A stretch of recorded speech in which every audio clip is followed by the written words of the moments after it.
Mayroon po noong bagong lipat dito sa may katabi naming bahay. Bali, isang pamilya po sila. Nung una ay wala namang kami napapansing kakaiba sa kanila. Maliban sa hindi po sila alaimik. Kapag nakikita ko sila minsan na nasa labas ng kanilang pamamahay, ay hindi po talaga sila kumikibo. Naisip ko naman noon na baka nahihiya lang kung kaya ganun sila. Pero minsan, nakita ko yung nanay nila na nakatitig sa akin ng masama. Kaya nagtaka ko at napaisip kung ano kayang dahilan kung bakit ito galit sa akin. Di ko alam kung bakit inilabutan talaga ako sa paraan ng pagkakatitig nito. At simula din noon ay may mga nararamdaman na kaming kakaiba, lalo na tuwing gabi. Madalas ay mayroong tila ba gumagapak sa aming bubungan at nakakarinig din kami ng mga kakaibang huni. Naging madalas ang mga pangyayaring iyon hanggang sa magkasakit ang bunso kong anak. Nung una, ang buong akala ko ay pangkaraniwang sakit lamang iyon na malimit maranasan ng mga bata. Pero nang dalhin na namin ito at ipasuri sa doktor, ay wala namang nakitang sakit. Kung kaya, nagtaka kaming mag-asawa. Dahil doon, ay nagpasya na kaming ipatingin ito sa manggagamot na taga-roon lang din sa amin. At dito na namin nalaman na inaaswang umano ang aming anak. Pinayuhan niya kami ng ilang mga bagay na dapat naming gawin para labanan at makontra yung ginagawang iyon sa aming anak. Ginamot niya rin ang bunso namin at sa awa ng Diyos ay gumaling din naman kagad ito. Ilan sa natatandaan kong itinuro niya sa amin ay yung paglalagay ng mga halaman na makabuhay sa palibot po ng bahay namin. Pinalagyan din niya ng asin na nasa mangkok ang 4 na sulok ng aming tahanan. At may karit din na ipinalagay sa harapang pintuan namin. At kapag naririnig na namin yung kakaibang huni na iyon ng aswang, ay may binibigkas kami noon ng paulit-ulit na itinuro din sa amin ng matanda. At napapansin namin nawawala na kaagad yung paghuni noon. Indikasyon na umaalis na kaagad yung aswang. Kaya malaki ang pasasalamat namin kay Tatay Tonyo. Dahil sa kanya ay gumaling ang anak namin at tinantanan na rin kami nung aswang na umalis talaga yung pamilya noon. Bigla silang lumipat ng tirahan. Sabi kasi ni Tatay Tonyo, natakot daw ang mga ito na kanyang ibisto. Kung kaya, napilitan na silang umalis.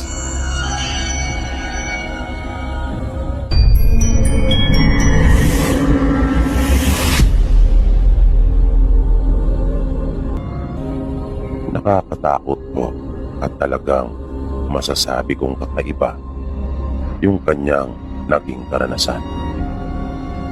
Tanod po siya noon doon sa aming lugar sa probinsya at mayroon siyang matinding karanasan pagdating po sa aswang. Nababalita na po noon sa lugar namin ang tungkol sa mga aswang at pinaniniwalaan po talaga ito ng mga tao doon sa amin dahil na rin sa mga totoong karanasan ng ilan naming kanayon. Minsan, habang kumakain kami ng hapunan, ay bigla na lang kaming nakarinig ng mga malalakas na tinig sa labas ng aming bahay at tinatawag ang tatay namin. Sininong Arvin namin iyon at may kasama pa itong isa. Nalaman namin na mayroon palang humingi sa kanila ng tulong at kanilang pupuntahan. Kaya hindi na noon tinapos pa ni tatay yung kanyang pagkain at sumama na kaagad kanila ninong Arvin. Kwento ni tatay, nagmamadali silang tatlo na pinuntahan yung bahay ng lalaki na kasama nila na siyang nanghihingi ng tulong. Nalaman ng tatay ko nung huli na kamag-anak pala ito ni Ninong Arvin at taga-ibang bayan siya. Bali nagmotor sila papunta dun sa bahay nung kamag-anak na iyon ni Ninong Arvin. Si tatay lang mag-isa ang nakasakay sa kanyang motor, habang si Ninong naman ay umangkas na muna sa kanyang kamag-anak. Sabi ni tatay, ramdam niya yung matinding pag-aalala doon sa lalaki. At panay daw ang sabi nito kay Ninong Arvin habang naglalakad na sila papunta doon sa bahay niya. Dahil patas iyon at hindi kaya ng motor. Sabi nito na si Ninong Arvin daw ang napili niyang hinga ng tulong dahil sa mapagkakatiwalaan nito. At alam niyang siya ay maiintindihan. Nung mga sandaling iyon ay hindi talaga alam ni tatay kung ano ba yung gagawin nila o kung ano bang sitwasyon yung kanilang re-respondihan. Sumusunod lang naman daw siya sa kumpare niya at kamag-anak nito, pero naka-alerto siya. Nang masapit na nila ang bahay ay hindi daw malaman ni tatay kung bakit bigla siyang ginutuban ng masama at ang lakas ng pagkalabog ng dibdib niya, lalo na nang makapasok na sila sa mismong loob. Niyaya sila ng lalaki na dumiretso sa isang kwarto. Naroon ang ilan pa nilang mga kaanak. At dito na talaga nasindakan ng gusto si tatay, pati na yung kumpare niya na si Ninong Arvin. Nang bumulaga sa kanila ang asawa ng kamag-anak ni Ninong, matinding takot ang naramdaman kaagad nila dahil na rin sa itsura ng babae. Isa itong aswang at kasalukuyang nasa ganun pa itong anyo ng kanilang madatnan. Mahaba ang buhok nito na nakabuwag-hag na akala mo raw ay alambre sa tigas. Nakadipa ang mga kamay nito na mayroong mahaba at matutulis na kuko. Nanlilisik din umano ang mapupula nitong mga mata at nagtataglay din ng matutulis na pangil.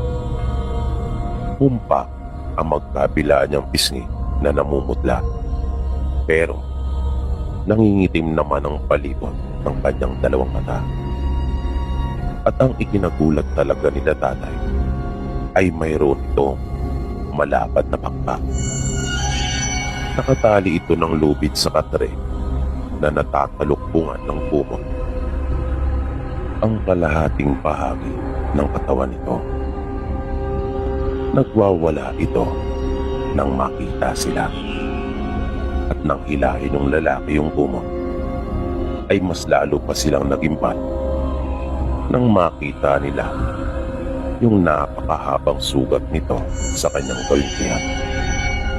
At napahawak ang lalaki sa kanyang noo na tila ba balisang-balisa siya at hindi na alam ang kanyang gagawin. Nang kausapin ito ni Ninong Arvin ay sinabi daw nito na hindi niya rin alam kung kailan at kung paano nagkaganon ang kanyang asawa. Kaya daw siya lumapit kanila tatay ay para matulungan siya sa kung ano ang dapat na gawin. Hindi nakakilot sila tatay sa kanilang pinatatayuan. Talagang kapwa sila nagulat ni Ninong Arvin. Maya-maya, nang tila mahimasmasan, ay doon na naalala ni tatay yung tiyuhin nilang manggagamot. At sinabi niya baka iyon ang makatulong sa kanilang problema. Kaya muli silang umalis at pinuntahan yung tiyuhin ni tatay. Halos doble ang layo ng bahay nito kaysa sa kamag-anak ni Ninong Arvin. Sinundo nila ito at pumayag naman. Tumagal ang kanilang gamutan. Makailang beses nagpabalik-balik doon ang tiyuhin ni tatay. Sinusundo ito ng kamag-anak ni Ninong Arvin. Hanggang sa napalitaan nilang gumaling din yung babae at nanumbalik sa normal yung kanyang pamumuhay. Walang ibang nakaalam nung pangyayaring iyon maliban kanila tatay. Yun ay dahil na rin sa pakiusap ng kamag-anak ni Ninong Arvin.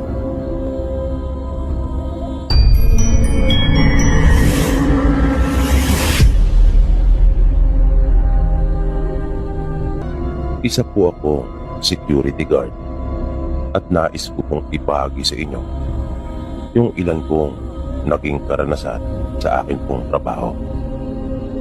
Ang unang kapapalagang naranasan ko ay nung pangalawang taong ko pa lang sa aking serbisyo. Bali malawak po yung compound na binabantayan ko noon at lagi po akong panggabi. Minsan, habang umiikot ako, ay bigla akong natigilan nang makakita ako ng isang lalaki na nakatalikod. Nakaparong ito at hindi gumagalaw, kung kaya nagtaka ako. Nang akin na itong sisitahin, ay bigla na lamang itong naglaho. Hindi talaga ako makapaniwala sa aking nakita. Bigla na lang iyong nawala. Minsan naman, hindi ko na malaya ang sarili ko na nakaitip na pala. Bigla na lang akong nagising nang maramdaman kong parang may humaplos sa pisngi ko. Ang lamig noon, kung kaya napaigtad talaga ako sa aking pagkakaupo. Kaya ang ginawa ko ay nagtimpla na lang ako ng kape para labanan ko yung antok. Nag-alala din kasi ako, kung kaya sinikap ko talagang wag nang makatulog ulit.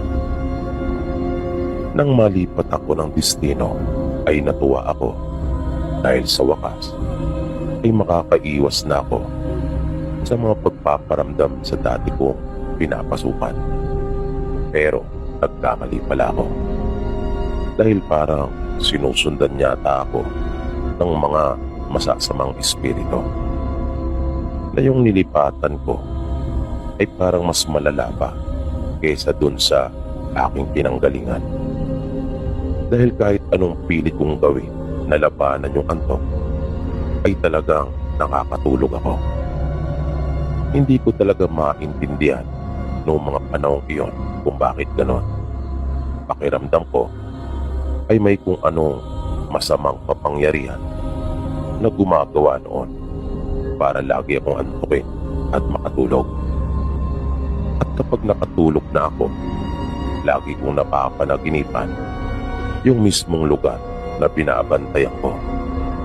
At nagpapakita din doon sa panaginip ko ang isang babae na nakasuot ng puting-puti.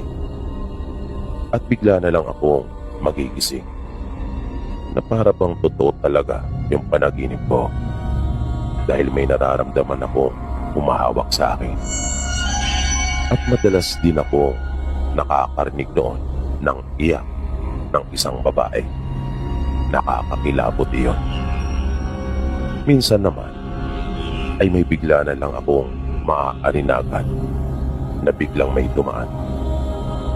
Pero pag susuriin ko na iyon ay wala naman akong makikita. At ang isang pinaka nakakatakot kong karanasan doon ay nung makakita ako ng isang lalaking walang ulo. Na ang posisyon nito ay nakadungaw sa may barandilya at tila pa nakatitig sa akin. Talagang doon ako nakaramdam ng matinding takot sa buong buhay ko. Hindi ako matatakotin na tao, pero nung sandaling iyon ay talagang nanlamig ang buong katawan ko. Nagkasakit pa nga ako noon at hindi nakapasok ng ilang araw.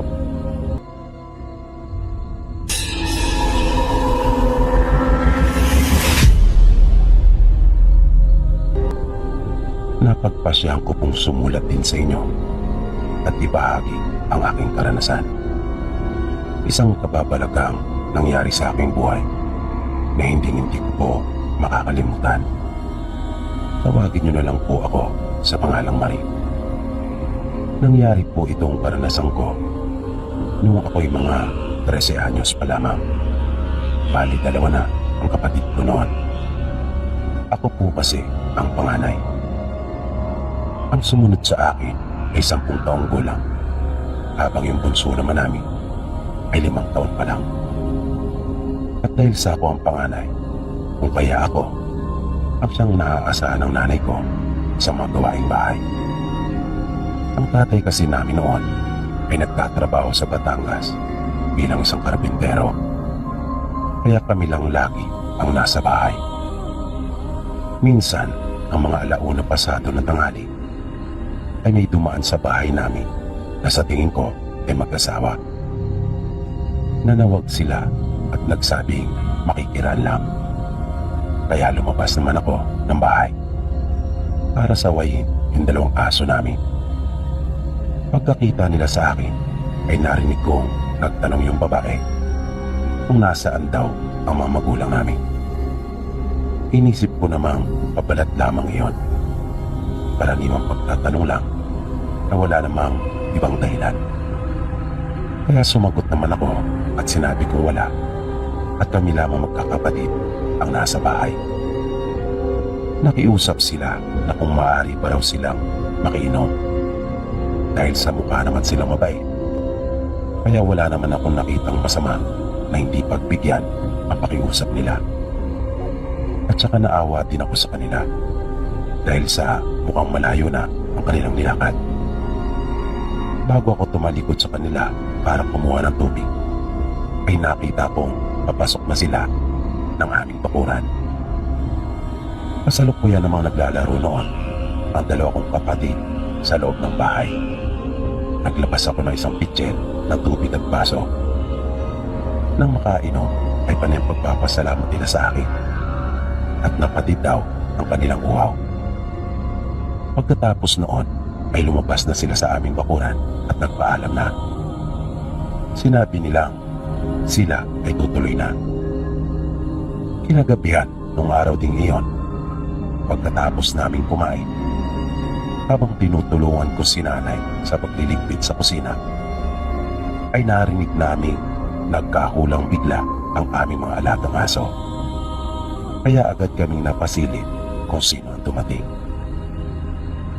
Pero wala namang kaming nakita. Ang naaninagan lang namin ay yung 2 naming aso na may kinakahulan sa di kalayuan. Nasabi naman ni nanay na baka may bayawak o di kay sawang nakita yung mga aso namin at iyon ang kanilang kinakahulan. Pero pagkatapos namin makapagligpit na sa kusina, ay may narinig kami ni nanay na kakaibang huni. Kinabahan ako dahil sa pamilyar ako sa huni na iyon. Nang mga sandaling iyon ay napansin namin hindi na kumakaul pa ang aming mga alagang aso. At tulog na rin noong mga pagkakataon na iyon ang 2 kong kapatid. Dahan-dahang lumapit si nanay doon sa may pinto at isinarang mabuti iyon. Pumasok na kami sa silid. Nagpasya na kaming tabihan ng aking mga kapatid. Kaya doon na rin si nanay natulog sa kwarto namin. Nanatili lang kaming tahimik. hanggang sa biglang lumundo yung bubungan namin. Nahalatang may mabigat na tumuntong doon. Kaya halos sabay pa kami napatingin doon ni nanay. At naramdaman naming dahan-dahang gumagalaw yung nasa itaas.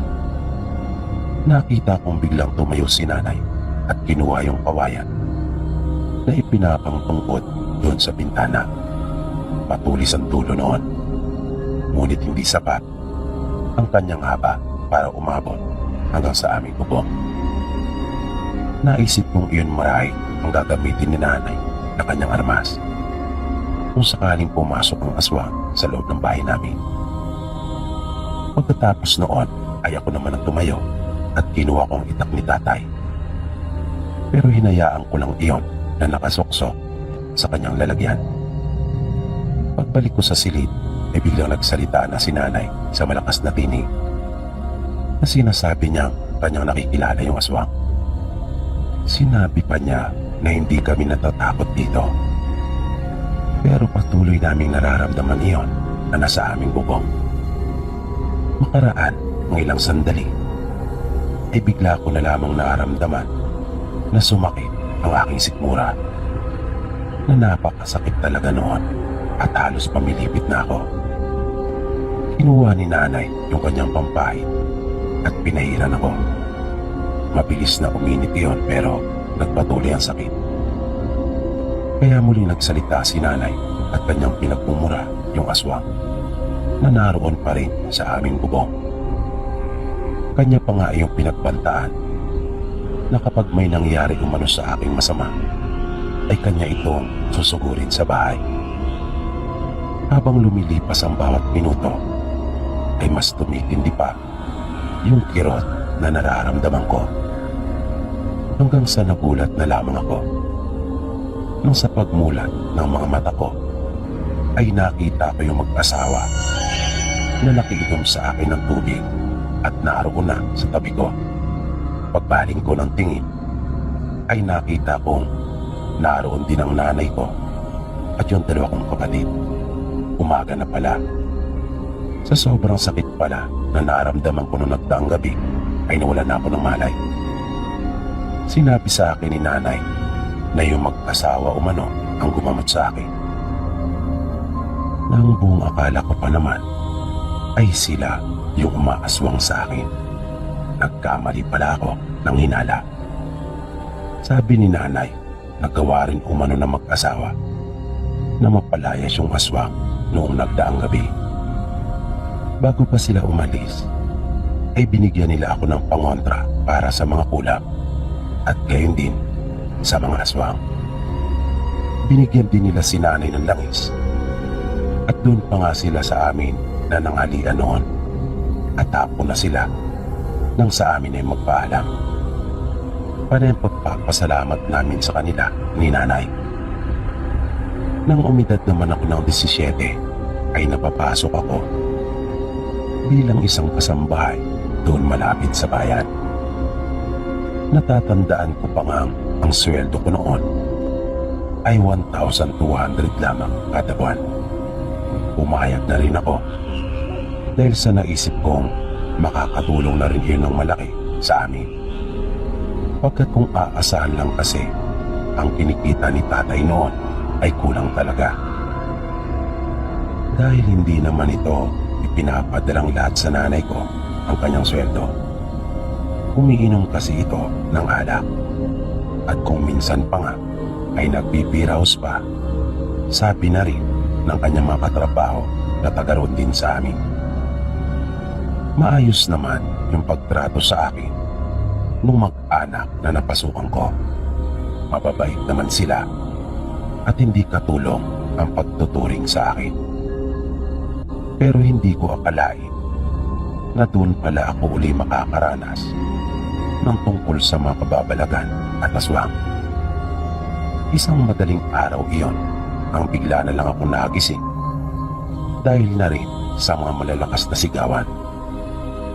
Narinig kong nagkakagulo sila.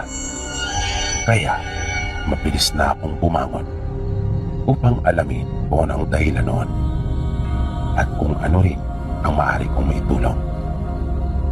Naabutan ko silang nasa silid ng aking mga amo na kanilang pinipigilan ang kanilang mama habang nagwawala na nakahiga. Naroon din ang asawa nito at pinapakalma din siya. Makalipas ang halos 2 oras mahigit ay huminto din ito at natulog na muli. Naririnig kong nag-uusap silang mag-ama na inaalam pilit kung bakit nagkaganon ang ilaw ng kanilang tahanan. Base sa mga narinig ko ay wala rin silang maibigay na malinaw na sagot. Pare-pareho silang hindi alam ang totoong sanhi noon. Lumipas pa ang mga araw. Naging madalas ang pagsumpong ng hindi malamang sakit ng amo kong babae. At habang tumatagal, ay unti-unting nag-iiba na ang ugali nito. Naging mainitin ang kanyang ulo at lagi na lang itong nagagalit kahit na sa mga mumunti at mabababaw na dahilan lang. Dahil sa mga naging pagbabago nito, ay hindi na rin ito pumasok pa sa kanyang trabaho. Kaya madalas ay kaming dalawa lamang ang naiiwang magkasama sa bahay nila. Sapagkat pumapasok ang mga anak nito, may sinasabay na ng kanilang ama sa pagpasok nito sa trabaho. Minsan ay halos gusto ko nang sumuko at layasan na ang mag-anak dahil sa naging masamang ugali ng amo kong babae. Pero naaawa ako para sa kanilang mga anak, kung kaya nagtiis pa ako. Ang akala ko ay iyon na ang pinakamagiging problema ko sa bahay na iyon. Yung biglang pagbabago ng ugali ng amo kong babae, pero nagkamali ako. Dahil sa may mas matindi pa palang magiging dahilan para tuluyan na akong magpasya na lisanin na ang mag-anak nila. Minsan, nang kaming dalawa lang naiwang muli sa bahay, ang mga 10:00 pasado na ay naisipan ko na magluto. Nagsalang na ako ng sinay at inihanda na rin ang mga isasaw sa lulutuin kong ulam. Ngunit kanya iyong inagaw sa akin at sinabing gumawa na lamang ako ng iba dahil sa siya na umano ang magluluto. Nang matapos ko na ang aking ginagawa, ay nakaramdam na ako ng gutom. Pagtingin ko sa orasan, ay napansin kong mag-aalas 12 na rin pala. Kaya nagpunta ako ng kusina upang mananghalian na. Wala na doon ang amo kong babae. Naisip kong marahil ay nasa kwarto na niya ito at nagpapahinga. Pagbukas ko ng kasirola ay nagulat ako sa aking nakita. Manok ang kanyang niluto, pero sa itsura pa lamang nito ay halatang ilaw iyon. At halos wala yung sahog na para bang pinakuluan lamang sa tubig ng sandali. Dahil doon ay nagbukas na lamang ako ng sardinas. Sa puntong iyon ay iba na ang aking pakiramdam na nangyayari sa amo kong babae. Kinagabihan noon, di ko na alam kung ano ng eksaktong oras nang bigla na lamang akong nagising dahil sa naramdaman kong parang may dumagan sa akin. At pagmulat ko ng mga mata ay laking gulat ko nang makita ko ang amo kong babae na nakadagad na nga ito sa akin at akma na akong kakagatin. Kaya ubod lakas kong itinulak ang baba nito palayo sa akin at nagsimula na akong magsisigaw. Kitang-kita ko ang mapalasik na mukha nito dahil sa halos magdikit na nga sa sobrang lapit. Nanlilisik ang kanyang mga mata at para bang sabik na sabik, o mas tamang sabihin na para bang siya ay takam na takam. Napakiramdam ko ng mga oras na iyon ay gusto niya talaga akong kainin. Hindi ako tumigil sa kakasigaw dahil na rin sa sobrang takot at pangamba sa kung ano ang maaaring mangyari sa akin. At nagsimula pang tumulo ang malapot nitong laway sa mukha ko. Halos bibigay na ako noon.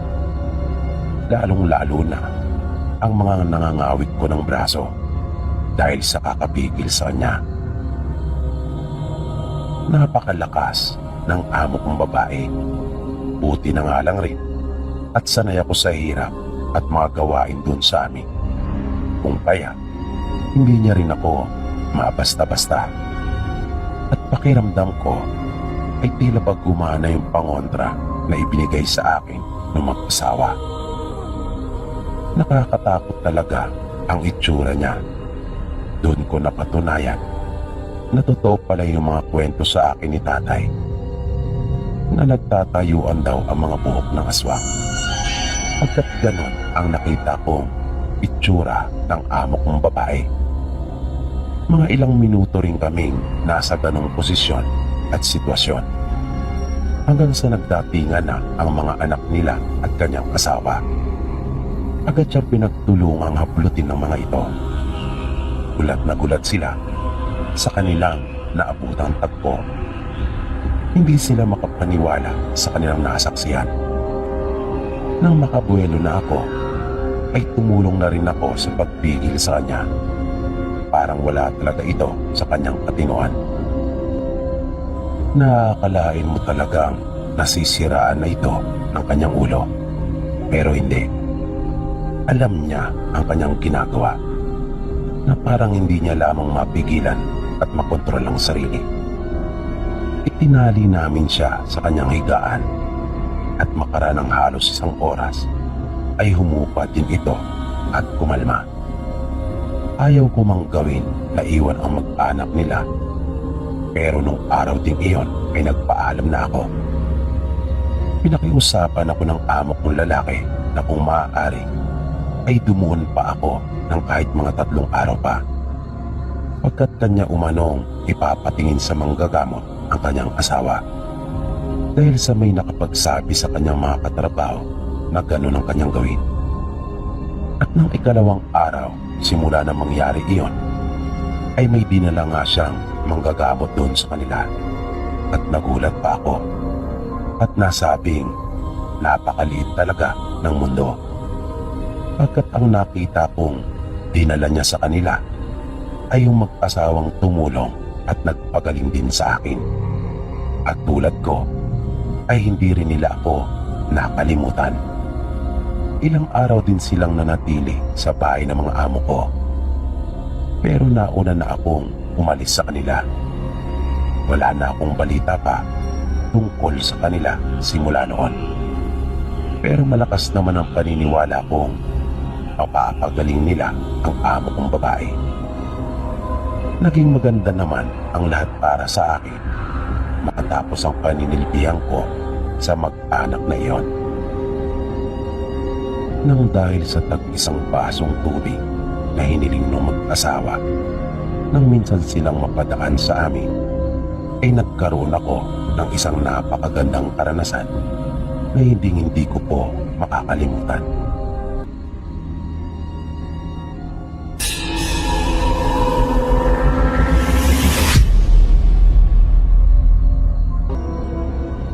Disisyete anyos siya na mangyari ito. Pagkukwento pa ng tiyahin namin, bigla na lamang naging matunog ang bali-balita sa kanilang lugar na mayroong aswang na gumagala tuwing sumasapit ang gabi. Bagay na hindi pangkaraniwan para sa kanilang mga naninirahan doon. Kilala ang kanilang baryo na isang tahimik at payapang lugar. Hanggang sa nag-umpisa na ngang lumagana ang masamang balita. Nangyari ito nang isa sa kanilang kanayon ang sinasabing hinabol ng aswang nang minsang pauwi sa kanila mula sa isang kasiyahan. At iyon nga ay naging usap-usapan na doon sa kanila. Ayon pa sa mga kwentong pumalat noon, Nakita ng kanilang kanayon ang isang tao na nasa may gilid ng daan at tila ba isang aso na nakaabang doon. At dahil sa nakainom ang kanilang kanayon, kung kaya lakas loob itong dumiretso at kanya lamang binaliwala iyon, na hindi naman niya naisip na isa pala iyong panganib para sa kanyang buhay. At laking gulat na lamang nito nang bigla siyang sunggaban noon. Buti na lamang at nagawa pa niyang makaiwas at mabilis na nakatakbo. Dahil sa pangyayaring iyon ay iniwasan na ng mga tao sa kanilang nayon na maglakad pa tuwing gabi. Magkagayon pa man, hindi pa rin natigil ang mga nangyayaring kababalagan sa kanilang lugar, na ang kadalasan namang nagiging biktima ay yung mga buntis. Marami sa kanilang mga kanayon noon ang nakunan. May mga pagkakataon din, may mga kababaryo sila ang bigla na lamang nagkakasakit at kalaunan ay namamatay. Kaya kahit pa iniiwasan nilang lumabas ng kani-kanilang bahay ng mga alanganing oras, ay hindi pa rin sila ligtas sa panganib na dulot ng napapabalitang aswang sa kanila. Hanggang sa maranasan mismo ng tiyahin namin at ng kanilang pamilya yung nakakakilabot na bangis ng aswang. Kwento niya sa amin, patulog na sila noong mga sandaling iyon at kasalukuyan na silang mga nakahiga nang magsimulang maging maligali yung kanilang mga alagang aso. Nang mapansin ng tiyahin namin yon, ay kinilabutan na siya kaagad at kinutuban na ng hindi maganda.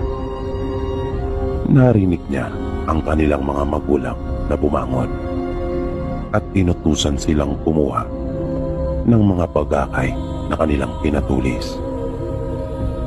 Dali-dali naman silang sumunod na magkakapatid. Nilagyan din nila ng walis ang kanilang mga tarangkahan at siniguradong mga nakasara iyong mabuti. Hanggang sa makarinig na sila ng mga kakaibang huni mula sa labas ng kanilang bahay. Kung kaya, mas lalo pang tumibay yung kutob nilang sila na ang punteriya ng aswang. Pero ang tatay nila noon ay hindi man lang nila kinakitaan ng kahit na kaunting takot. Bagay na nagpalakas din ng kanilang mga loob. Ang bahay nila noon ay yari sa makakapal na tabla. Kung kaya, panatag sila na hindi mababasta-basta ng aswang na makapasok agad. Pero marami umanong ginawang pamamaraan yung aswang. Andyan yung kinakalmot nito ang dingding ng kanilang bahay at nagpapalipat-lipat ito ng pwesto. May pagkakataon ding ginagaya nito at lumilika ng mga tunog ng iba't ibang hayop. At kahit mga boses ng tao ay kaya rin itong gayahin. Pagkat kahit ang kumpare ng tatay nila ay ginaya din ito.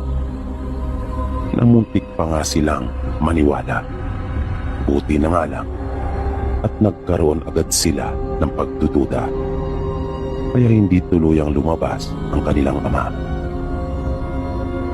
Natatandaan din ng tiyahin namin na binato ng makilang ulit ang kanilang bubungan na ikinagalit na talaga ng kanilang ama. At kanya iyong pinagsalitaan ng mga masasakit na pananalita.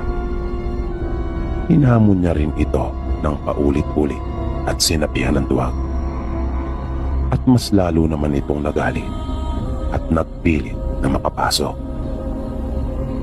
Naisipan ng aswang na gipain at palakihin yung putas doon banda sa kanilang kusina. Pero mabilis iyong tinakbo ng tatay nila at pinundayan ng daga.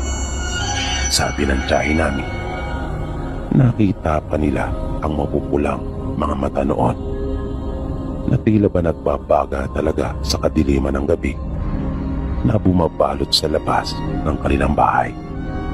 Maliban doon, ayun lamang ang nahayag sa kanila pagkat may kadiliman. Pero alam nilang tinamaan iyon ng kanilang ama dahil hindi iyon natuloy pa sa kanyang ginagawa at sa halip ay nagmamadaling nilisan yung bahaging iyon ng kanilang bahay. Matapos iyon ay galit na tinungo ng kanilang ama ang harapan nilang pintuan. Pinikila naman ito ng kanilang ina. Kahit sila ay hindi sang-ayon sa gagawin nito. Ngunit hindi na nila ito naawat pa. Sinabi na lang nito sa kanila na intindihin na lamang nila yung kanilang mga hawak na bagakay at sino mang pumasok sa kanilang pintuan ay kanila kaagad natusukin.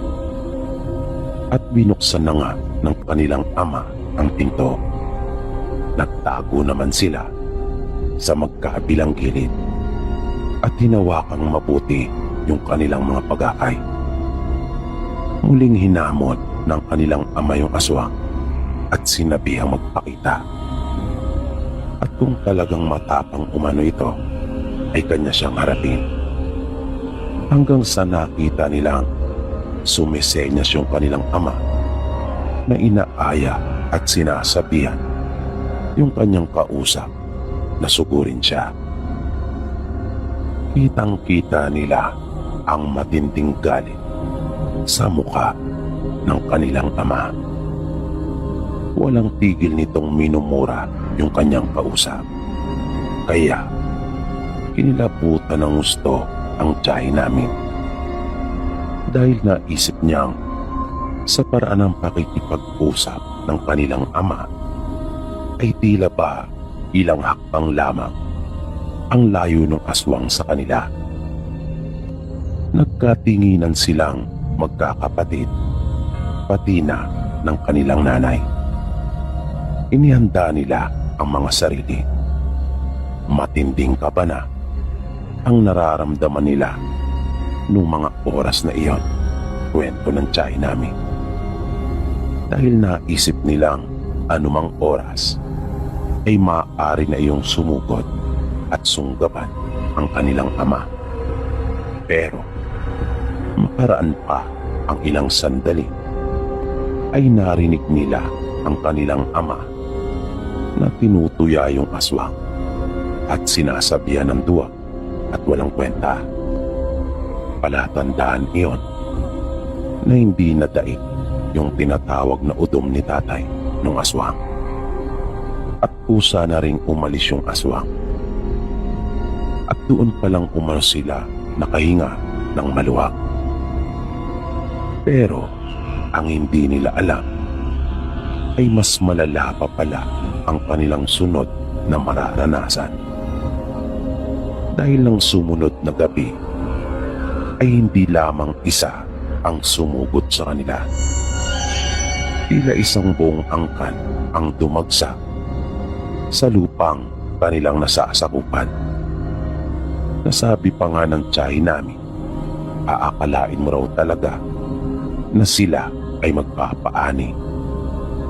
Pagkat hindi bababa sa 15 ang bilang ng mga ito na nakasuot ng karaniwang kasuotan na ginagamit noon sa pag-aani. Buti na lamang at naipamalita nila sa kanilang mga kanayon ang ukol sa nangyari noong nagdaang gabi. Kung kaya may ilan silang mga kamag-anak at kaibigan na naroon sa kanilang bahay nung mga oras na iyon. Katatapos lang nilang maghapunan nang dumating ang mga ito at kasalukuyan nagtatagay ang tatay nila. Kasama ng ilan pang mga kalalakihan.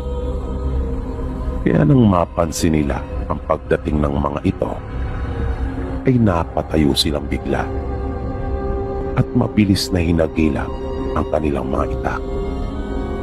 Habang yung iba naman sa kanila, kabilang na ang mga kababaihan, ay yung mga bagakay na pinatulis ang kanilang inakuha. At hindi tulad nung nagdaang gabi na isinara nilang mabuti ang kanilang mga tarangkahan. Sila ay lumabas, hawak na ang kanilang mga bagong hasa na itak at mahabang kawayan. Tila nagulantang naman ang mga bagong dating at lubang hindi nila inaasahan ang kanilang madaratnan. Hindi nila akalaing paghahandaan din pala sila ng magkakanayon. Pero saad ng tiyahin namin nung mga sandaling iyon, ay kinakabahan talaga sila ng kanyang mga kapatid at ina. Gayon din ng iba pang mga kababaihang naroon noong mga sandaling iyon. Pero pilit nilang pinaglabanan at nakaramdam sila ng lakas ng loob at seguridad. Dahil na rin sa tapang na ipinakita ng mga kalalakihang nangunguna. Sabi pa nga ng tiyahin namin, iba daw talaga kapag nagkakaisa, na kahit pa matinding takot ay kayang-kayang mapagtagumpayan.